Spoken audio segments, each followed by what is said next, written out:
Hey, Corvette Land. It's been a minute since my last update on the progress with the vet.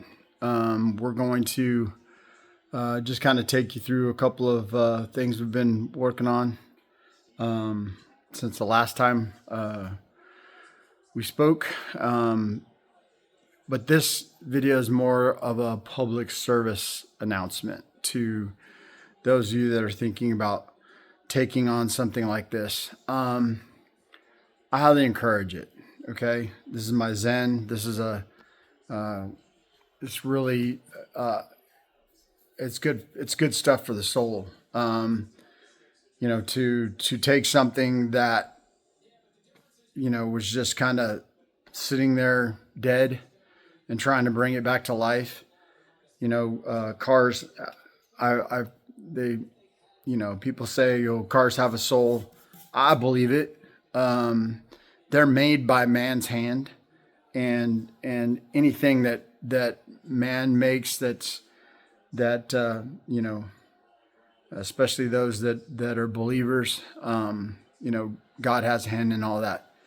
And so I believe that. And one of the things that I can tell you about this process is, as I move forward,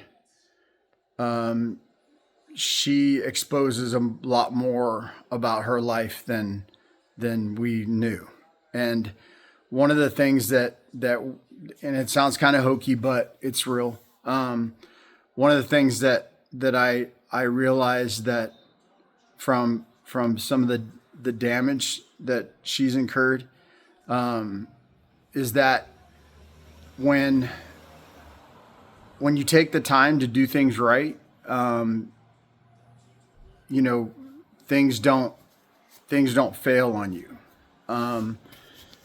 Whereas if you take shortcuts and do the wrong things as far as getting preparation and whatnot, you'll have failure. And one of the things that I noticed when I picked the car up back in June is there was a lot of failure in the paint, failure in some body parts, in the way she was sitting. Just a lot of things were indicative of stuff being wrong. And so I'll show you what I'm talking about. So this surface right here, you see, this is fiberglass. If I were to wet this down, it'd be really, really dark. And so one of the things you want to try to do is get down to this layer, no deeper. It's a tough process. It's a process. What I'm seeing right here, this is original work, right? This is original work. This came from the factory this way. This color is a factory primer, okay? This color is not a factory primer. This is done by a second painter, okay? This is wrong. This is right.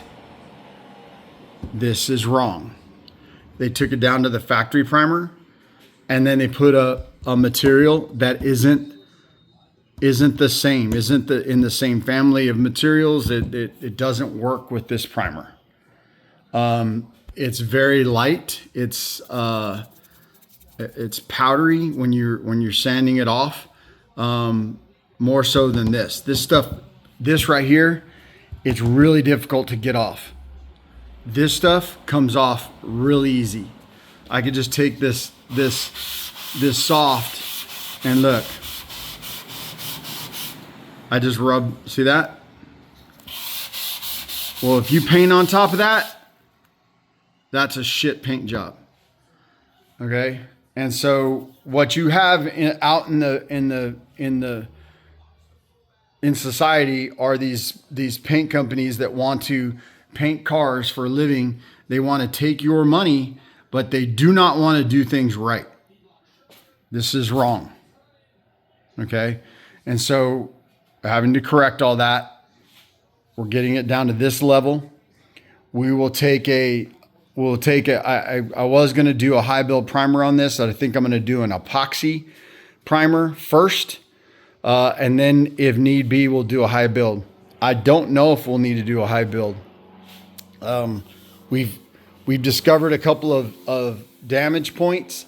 But the people that bondoed this and body filled this, they did it really poorly. And so I ended up going through and doing some more fill in, using the existing damage the existing fill that they created. And I've actually got this panel down to where it's almost perfect. We discovered the same on the front.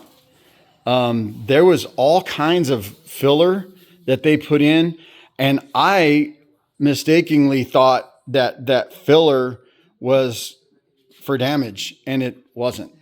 I have no idea what they were doing. So I went through and I took it all the way down to the surface and discovered really the only damage was the damage we knew about was the fender. So we're gonna massage this a little bit more. And then we're going to be heading around the other side of the car. We are 3/4 of the way through de-yellowing this thing. Once this top panel gets done, of course, we won't really tinker with the inside of the doors too much other than clean them up. And then I'm probably going to coat them with a different, with like a black. The purists are going to be pissed at me for doing that. But again, this isn't going to be a numbers matching car. It's going to look just like a numbers matching car, but it's stuff like that. I don't like it. There's a lot of bleh in there, and I want to clean that up. And so that's probably how I'm going to do it. And then once we get this side here looking like this here, see, this is the goal. If I wet this down, it's going to be almost black.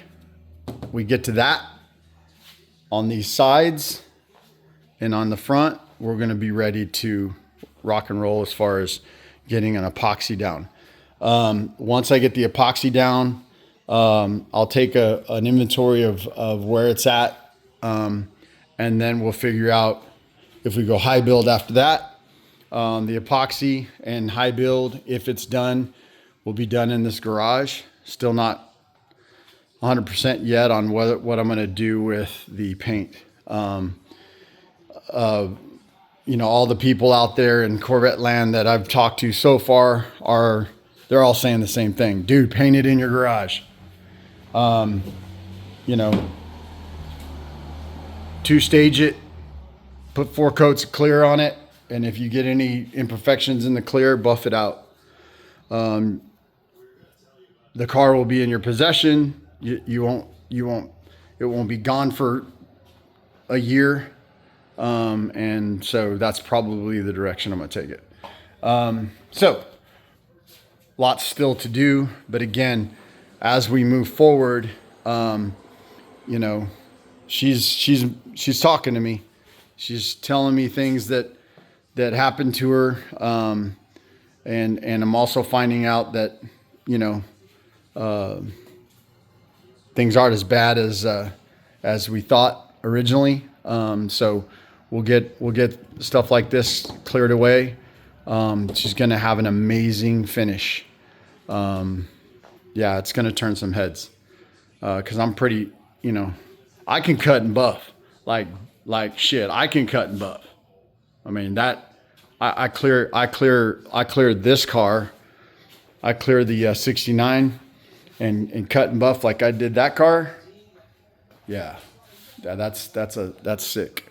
So, but yeah, we'll get her where she's supposed to be. But again, long process. But we're making good strides. once we get this sucker primered, we get that gantry in here, this body's coming off. And then we're gonna start working on the frame, get it buttoned up, get all the suspension redone. One of my online communications was asking about all that, you know, wanting to know if I wanted to put high performance stuff on the suspension, and I said no. We're gonna keep it original. There's nothing wrong with the original. It'll be nice and tight, but you know, we want her to be as close to the original as we can get her. There'll be a couple of little modifications we'll do, or changes we'll do. Tires will go as wide as we can. You know, we might tick her closer to the ground a little bit. I'm thinking so, but there's ways we can do that without breaking the bank on suspension work. So anyway, long video. Apologies, but that's where we're headed. Got all this stuff cleaned up. That panels I'm working on right now, and we'll knock out these sides here in the next week. And yeah, hopefully in a week or so, she'll be completely down to bare fiberglass. All right, peace out.